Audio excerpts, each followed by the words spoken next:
ಸಣ್ಣ ಪುಟ್ಟ ನೋವುಗಳು ನೂರಾರು ಬರ್ತವೆ, ಸಣ್ಣ ಪುಟ್ಟ ಭಿನ್ನಾಭಿಪ್ರಾಯಗಳು ನೂರಾರು ಬರ್ತವೆ, ಬರಲಿ ಬಿಡಿ. ದೊಡ್ಡ ಗೋಲ್ ಏನು? ಇವತ್ತು ಬಿಡುಗಡೆ ಬೇಕು ಅಂತಂದರೆ ನಾನು ಒಂಟಿಯಾಗಿ ಬದುಕಬೇಕು ಅಂತಂದರೆ ಮನೆಯೆಲ್ಲ ಬಿಟ್ಟು ಇನ್ನೊಂದು ಕಡೆ ಹೋಗಿ ಒಂಟಿಯಾಗಿ ಬದುಕೋಬೋದಪ್ಪ. ನೋವಿನಲ್ಲೂ ಒಂಟಿತಾನೆ ಅವಾಗ. ನಂಗೆ ಏನೋ ಆಗಿ ಬಿದ್ದೋದೆ, ಒಂಟಿತಾನೆ ಅವಾಗ. ಯಾರು ಎತ್ತವ್ರು ಇಲ್ವಲ್ಲ. ಈಗ ನಂಗೆ ಎತ್ತೋಕ್ಕೆ ಒಂದು 15 ಜನ ಇದ್ದಾರೆ, ಆಗ ಯಾರೂ ಇರಲ್ಲಲ್ಲ. ನೀವೆಲ್ಲ ನನ್ನ ಮನೆ ನೋಡ್ತಾ ಇರ್ತೀರಿ, ನನ್ನ ಮನೆಯ ವಾತಾವರಣ ನೋಡ್ತಾ ಇರ್ತೀವಿ.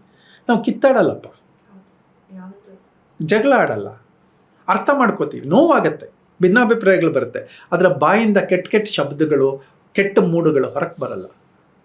ಇದನ್ನು ಹಿಡಿದಿಡೋದೇ ಯೋಗ. ಈ ರಶ್ ಆಫ್ ನೆಗೆಟಿವಿಟಿ ಒಂದು ಡ್ಯಾಮ್ ಕಟ್ಟಬೇಕು ನಮ್ಮ ಮನಸ್ಸಿನ ಒಳಗೆ. ಆ ಡ್ಯಾಮ್ ಕಟ್ಟಿ ಕೆಟ್ಟದ್ದೆಲ್ಲ ಅಲ್ಲಿ ಸ್ಟೋರ್ ಆಗಬೇಕು, ಹೊರಕ್ಕೆ ಹೋಗ್ಬಾರ್ದು, ಗೇಟ್ಸ್ ಓಪನ್ ಮಾಡಬಾರ್ದು. ಇದೇ ಕರ್ಮ, ಕರ್ಮಫಲ.